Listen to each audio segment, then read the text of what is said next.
नमस्कार, कैसे हैं आप सब। मैं आपका दोस्त सागर दुबे स्वागत करता हूं आपके अपने प्लेटफॉर्म माधवी क्लासेस पर। और माधवी क्लासेस पर हम दिल्ली सल्तनत की शुरुआत कर चुके हैं, जिसमें हमने कुतुबुद्दीन ऐबक को पूरी तरह से निपटा लिया है।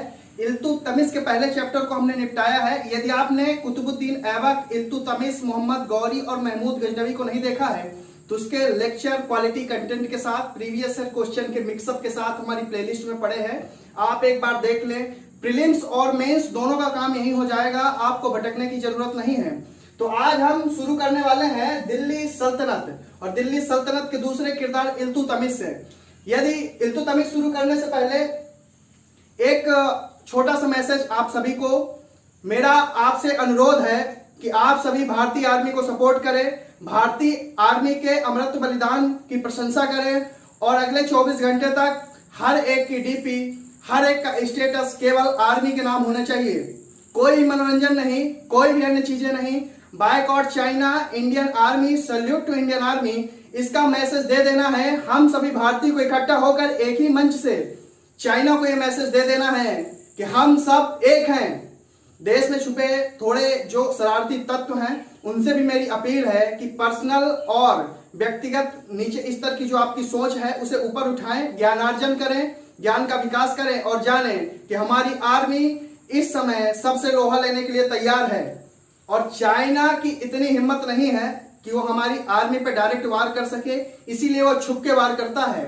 तो इसके लिए मैं आप सबसे ये अपील करता हूं कि थोड़ी देर के लिए आप भूल जाएं कि आप कौन हैं। थोड़ी देर के लिए सिर्फ आप इतना याद रखें कि आप भारत देश के नागरिक हैं, और भारत देश नागरिक होने के नाते आप सभी की तरफ से मैं बोलता हूं, salute to Indian Army, proud on Indian Army, Bharat माता की जय। और आज का लेक्चर शुरू करते हैं। शुरू करने से पहले यदि आपने हमारे चैनल को सब्सक्राइब नहीं किया है, सब्सक्राइब कर लीजिए, क्योंकि हमारे यहाँ केवल ये वीडियो ही नहीं जो सब्जेक्ट रिलेटेड है ये तो चल ही रहा है, उसके अलावा अवेयरनेस रिलेटेड वीडियो भी डाली जाती हैं, और समय समय पर हर प्रकार की वीडियो यहाँ उपलब्ध होंगी। इसलिए आप चैनल को सब्सक्राइब कर लें ताकि समय समय पर आपको अपडेट मिलते रहे। यहाँ कई एजुकेटर आएंगे और कई सारा नॉलेज आपको यहाँ प्रदान करेंगे। तो आइए समय जाया न करते हुए हम शुरू करते हैं। इल्तुतमिश। इल्तुतमिश का प्रारंभिक पार्ट हो चुका था, जिसमें हमने पीटी के नजरिए से उसको कवर किया था, इल्तुतमिश। और इल्तुतमिश को हम मेंस के नजरिए से कवर करने जा रहे हैं। तो इल्तुतमिश में देखिए कैसे क्वेश्चन बनेंगे। पहले तो ये जान लीजिए कि मेंस में आखिर इससे क्वेश्चन कौन से निकल के आते हैं। तो क्वेश्चन होता है, इल्तुतमिश जब शासक बना उसकी प्रारंभिक कठिनाइयां। यहां से एक 3 क्वेश्चन निकल के आते हैं। समाधान कठिनाइयों का, उपलब्धि, विजय अभियान, या आप कार्य मान सकते हैं। ये 4 क्वेश्चन एक ही हैं जो अलग अलग रूप में आते हैं, और लगभग 4 क्वेश्चन को आप अलग अलग प्रकार से पढ़ के अपनी कॉपी में नोट कर लेते हैं, और मुझे जान के बहुत खुशी होती है कि आप बहुत बुद्धिमान हैं। तो चलिए ये बात हो गई। उसके बाद आप देखेंगे इसका चरित्र मूल्यांकन। चरित्र मूल्यांकन देख लेंगे तो यहां से इतने क्वेश्चन निकल के आते हैं, 1 2 3 4 5 6, लगभग 6 क्वेश्चन यहां से निकल के आते हैं, जिन क्वेश्चनों का जो सार तत्व है केवल 3 क्वेश्चनों में ही समाहित है, लेकिन हम समझ नहीं पाते हैं। इस कारण से मेंस बहुत जटिल हो जाता है। मेंस को कैसे सरल करना है आज आप ये भी सीखेंगे हमारे साथ। तो लगे रहिए हमारे साथ, और वीडियो के अंत तक बने रहना है। जिन्हें जाना है वो जा सकते हैं, बुद्धिमान लोग जाएं, केवल सीखने वाले लोग ही रुकें तो मुझे भी खुशी होगी।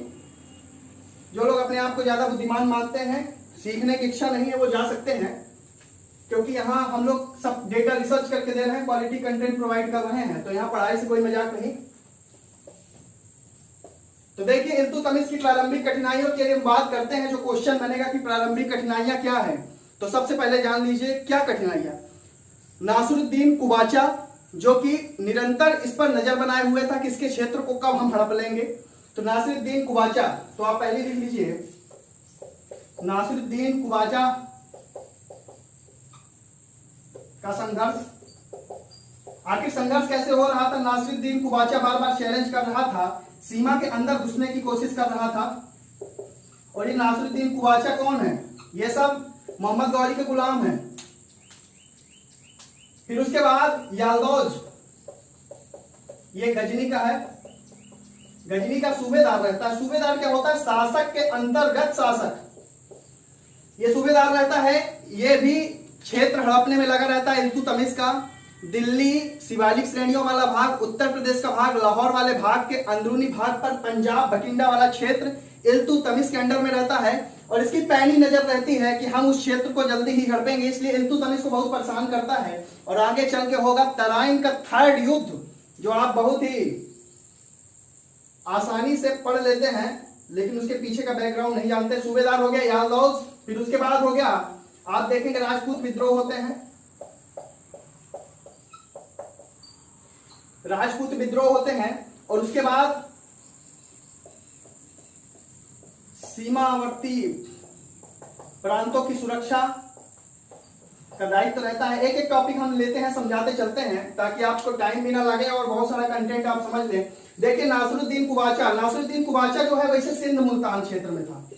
सिंध मुल्तान, अब ये सिंध मुल्तान वाला जो क्षेत्र है, सिंध मुल्तान वाले क्षेत्र की यदि हम बात करते हैं, यदि आप मान लीजिए उदाहरण के लिए, मैप का तो मैं ज्यादा अच्छा वो नहीं हूं बनाने वाला, लेकिन मैप सीखना है आप अजय सर के देख लीजिए, आपको ठीक ठाक मैप मिल जाएगा।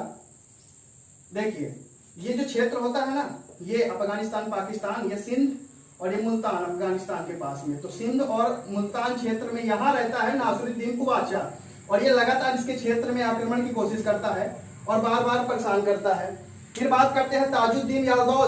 ताजुद्दीन यादव यहाँ पीछे रहते हैं गजनी में, इन सब की मिली भगत रहती है और ये गजनी से यहाँ काउंटर अटैक करते हैं, तो इसके आक्रमण को भी विफल करने की जिम्मेदारी इसकी रहती है।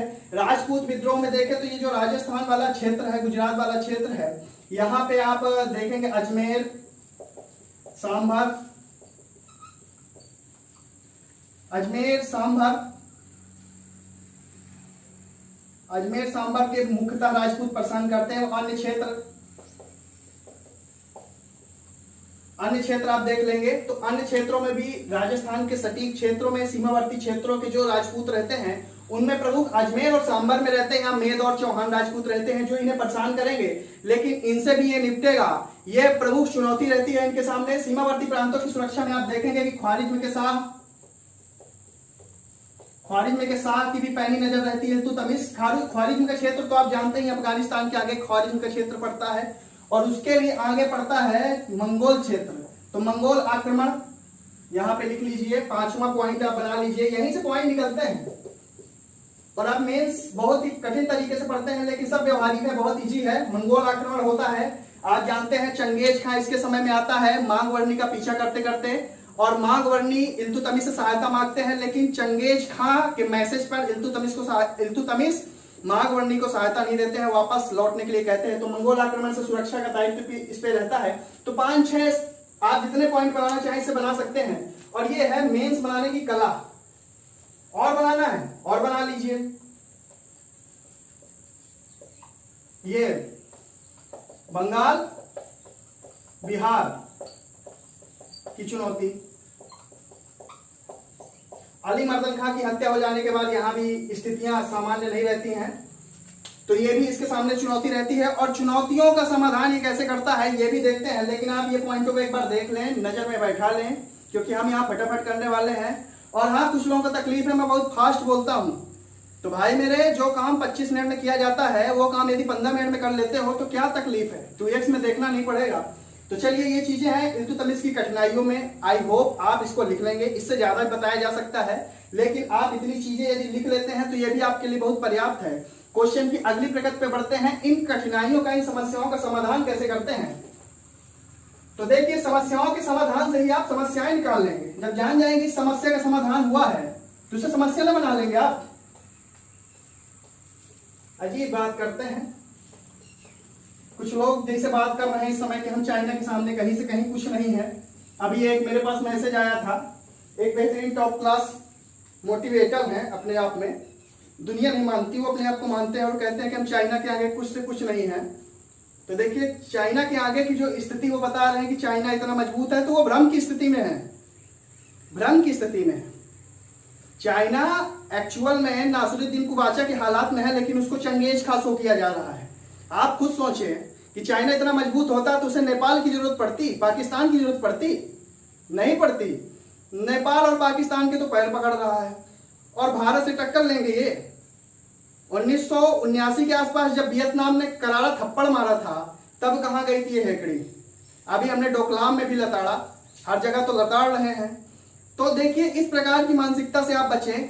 मेरा अनुरोध आपसे ये है, चाइना को बहुत मजबूत मानने की आपको जरूरत बिल्कुल नहीं है, क्योंकि आप देखें, आपने कभी देखा चाइना ने सर्जिकल स्ट्राइक की हो, चाइना ने पड़ोसी देश पे हमला किया हो, चाइना ने यहाँ गोलीबारी की हो, यहाँ बमबारी की हो, लेकिन हमारे भारत में अक्सर आप सुनते रहते हैं, आए दिन की घटना है। 24/7 ऐसा कहीं क्षेत्र नहीं है, कहीं ना कहीं तो एक ना एक हमला जरूर होता है, चाहे हम उधर पाकिस्तान को, चाहे हम इधर से चाइना को, चाहे हम इधर से उग्रवादी संगठनों को, माओवादी को, नक्सलवादियों को टारगेट करते ही रहते हैं।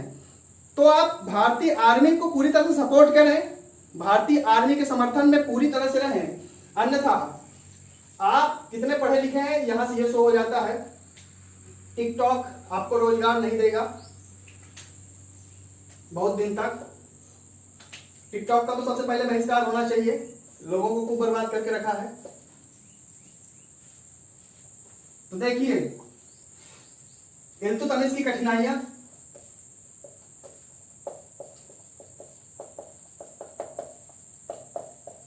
का समाधान। अब देखिए कठिनाइयों का समाधान करता है इल्तुतमिश, और करता तो करता कैसे है, तो आइए जान लेते हैं। पहली बात तो ये, मंगोल आक्रमण से सुरक्षा। लिखते चलिएगा, एक क्वेश्चन ही तैयार कर दे रहा हूं, मंगोल आक्रमण से सुरक्षा। अब देखिए आप पहले समझिए, मंगोल आक्रमण, ख्वारिज्म का क्षेत्र पड़ता है अफगानिस्तान के ऊपर साइड में। ख्वारिज्म के शासक रहते हैं उस समय मांगवर्णी का अफेयर चल रहा होता है, प्रेम प्रसंग चल रहा होता है मंगोल शासक चंगेज खां की पुत्री से। चंगेज खां को रास नहीं आता है, मांगवर्णी को वो अपनी सीमा से यानी ख्वारिज्म की सीमा से हटा देते हैं और उन पर आक्रमण कर देते हैं। ख्वारिज्म से भागता हुआ वो लाहौर के निकट आता है और लाहौर के निकट छिपा रहता है और लाहौर से एक मैसेज भिजवाता है कि इन्हें सम्राट इल्तुतमिश को, सुल्तान इल्तुतमिश के समक्ष मैसेज भिजवाता है कि हमारी सहायता करें, चंगेज खां हमको मार डालेगा। उधर से चंगेज खां का दूत आ जाता है इल्तुतमिश के पास और चंगेज खां का दूत कहता है, समझ लेना बेटा, यदि तुमने मदद की छोड़ेंगे नहीं हम तुमको। इल्तुतमिश भी जानता है कि चंगेज खां इंसान नहीं है, हैवान है, हैवान। इतना खतरनाक आदमी, इतना भयानक शरीर का आदमी और इतने सारे युद्ध उसने अकेले लोगों को परास्त किए हैं, तो इससे भिड़ना, बेफजूल चुनौती अपने आप अपने सामने ही उत्पन्न कर लेना, ये कहाँ की बुद्धिमानी है। तो एक बुद्धिमान व्यक्ति का जो निर्णय होता है ना, वो बल से नहीं होता, वो अकल से होता है। यहाँ पे उसने अकल से काम लिया और उसने मांगवर्णी को जाने के लिए कह दिया। बाद में मांगवर्णी निपटा दिए जाएंगे, आगे जब ख्वारिज्म के क्षेत्र में जाएंगे तो वहां चंगेज खां बैठे ही रहते हैं, बल्लम भाजते हुए कहते हैं, आओ बेटा आओ, हम तो तुम्हें निपटाने के लिए बैठे ही थे, और वहां निपटा देते हैं। तो देखिए मंगोल आक्रमण से सुरक्षा की इन्होंने, ये इनका पहला कार्य था। फिर दूसरे कार्य की बात कर लीजिए आप, बंगाल बिहार में देखिए अली मर्दन खां खत्म हो जाते हैं। तो अली मर्दन खां कुतुबुद्दीन ऐबक के पुत्र हैं। अली मर्दन खां जैसे ही खत्म होते हैं, जो इनके अधीन रहते हैं, तो वहां अव्यवस्था फैल जाती है और वहां खिलजी सरदारों का बोलबाला रहता है। खिलजी सरदार हिस्मुद्दीन ऐवाज को सत्ता में बैठा देते हैं जबरन। हिस्मुद्दीन ऐवाज बाद में अराजकता का माहौल उत्पन्न कर देता है। उसके बाद ये अपने पुत्र नासरुद्दीन के साथ, तो लिख लीजिए, इल्तुतमिश अपने पुत्र नासरुद्दीन के साथ कूच करता है बंगाल बिहार में, और यहाँ की जो राजधानी रहती है लखनौती में। तो हिसामुद्दीन ऐवाज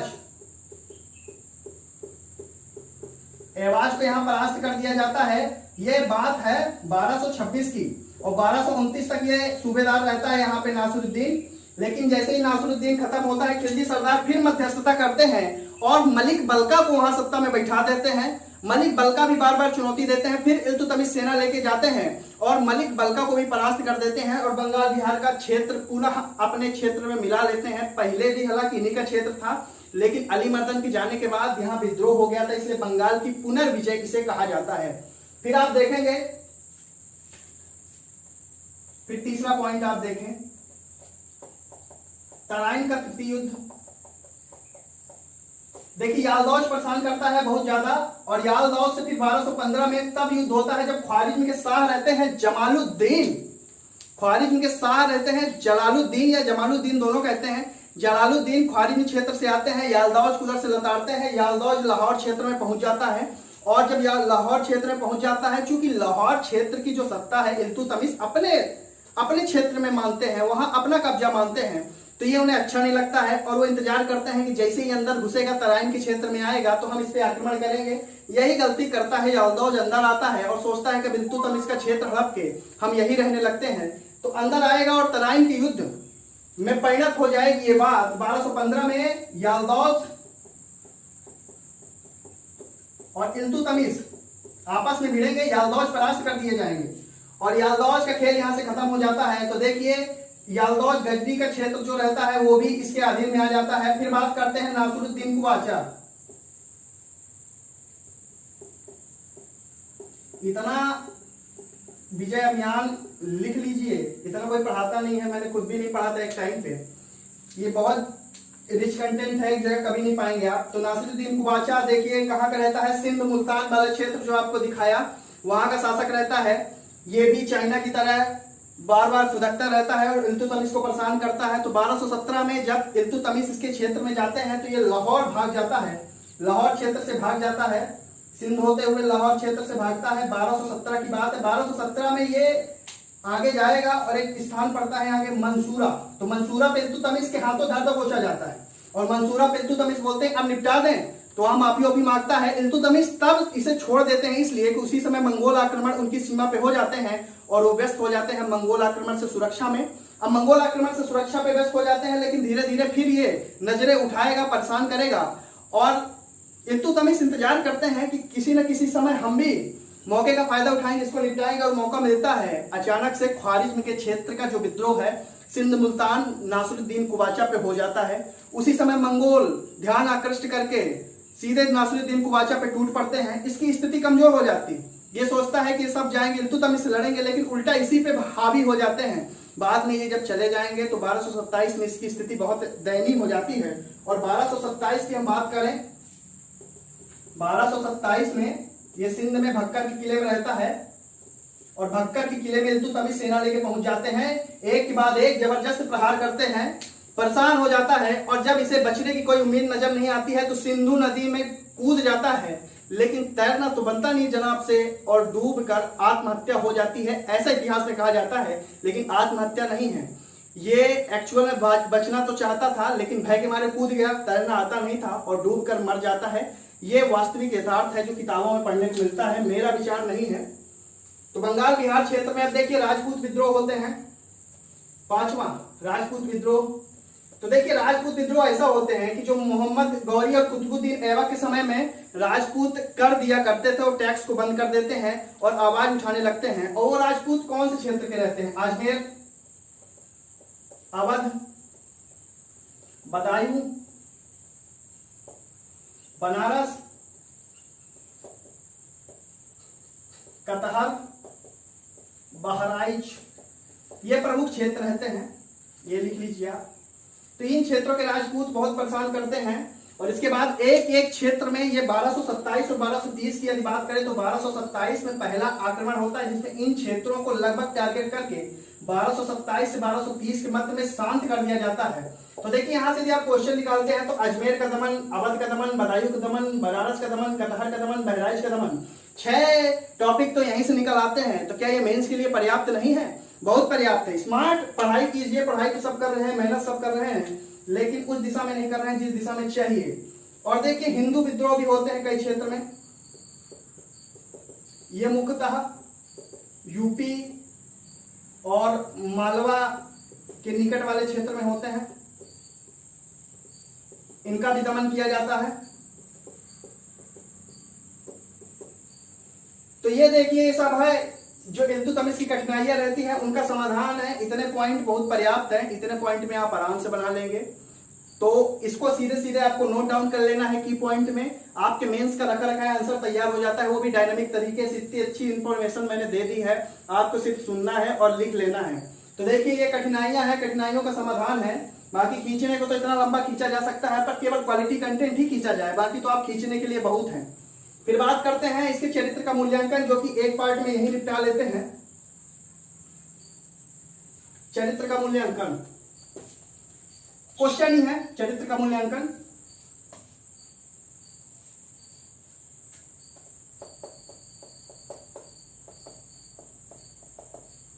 तो देखिए चरित्र के मूल्यांकन में पहली बात तो ये क्या है, साहसी व कूटनीतिक। साहसी कूटनीतिक में आप दे देंगे प्रेफरेंस नासिरुद्दीन कुवाचा को निपटाता है, यालदौज को निपटाता है ना, मांगवर्णी से सुरक्षा करता है और मंगोल से सुरक्षा करता है। तो कूटनीतिक समझ में आ जाता है, 4 पॉइंट दे देंगे आपके लिए बहुत पर्याप्त है। उसके बाद यदि आप उदारता की बात करेंगे तो ये न्यायप्रिय था, जैसा इसके बारे में बर्नी कहते हैं।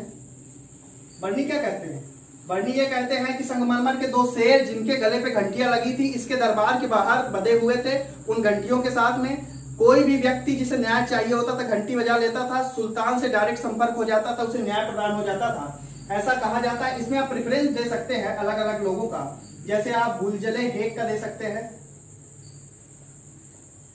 आप आशीर्वाद लाल श्रीवास्तव का दे दीजिए। तो देखिए इनकी विचारधारा यही है, तो ये प्रेफरेंस दे दीजिए। उदारता में पहला पॉइंट साहसी कूटनीतिक हो गया, दूसरा उदारता हो गया। तीसरा जो है, तीसरी बात करें तो विद्वानों का संरक्षक। तो देखिए कला प्रेमी था, खुद कला का ज्ञान नहीं था लेकिन आसपास के मध्य एशिया के विद्वानों को संरक्षण प्रदान करता था। मध्य एशिया,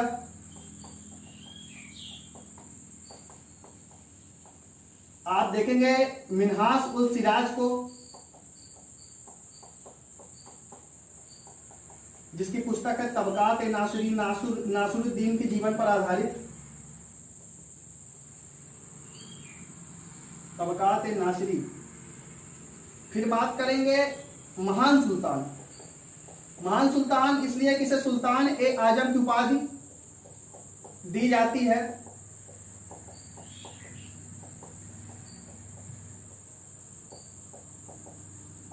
सुल्तान ए आजम की उपाधि से दी जाती है। एक खलीफा रहते हैं अल इमाम मुस्तसिर बिल्लाह, लिख लीजिए खलीफा का नाम, कभी कभी महत्वपूर्ण हो ही जाता है, कुछ छोड़ना नहीं है। क्वालिटी कंटेंट तो हमें सब गेन कर लेना है, जो आज तक किसी ने नहीं किया वही तो हमें करना है।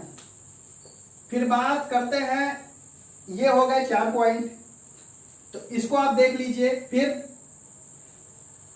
दूरदर्शी शासक, देखिए दूरदर्शी शासक में आप देखेंगे कि अधीनस्थ जो क्षेत्र थे, जैसे बंगाल वाला जो क्षेत्र था वो अली मर्दन के अधीन था, तो अधीनस्थ में सूबेदार पर कड़ा नियंत्रण था, सूबेदार पर नियंत्रण करके अपने क्षेत्र का विस्तार करता रहा है। और राजपूतों से संघर्ष को इसने विराम दिया।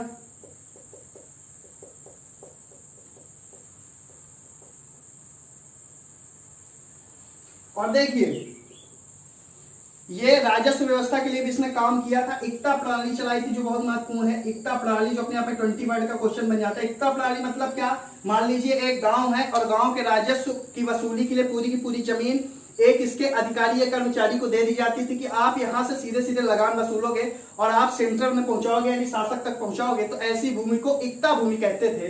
तो इक्ता प्रणाली भी इसने, यानी राजस्व नीति भी थी इसके पास बेहतरीन।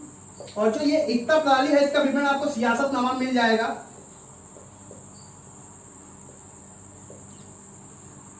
बाकी देखिए आप, योग्य शासक था, अपनी योग्यता के दम पे ही इसने जो जीता वो जीता, तो योग्य शासक था,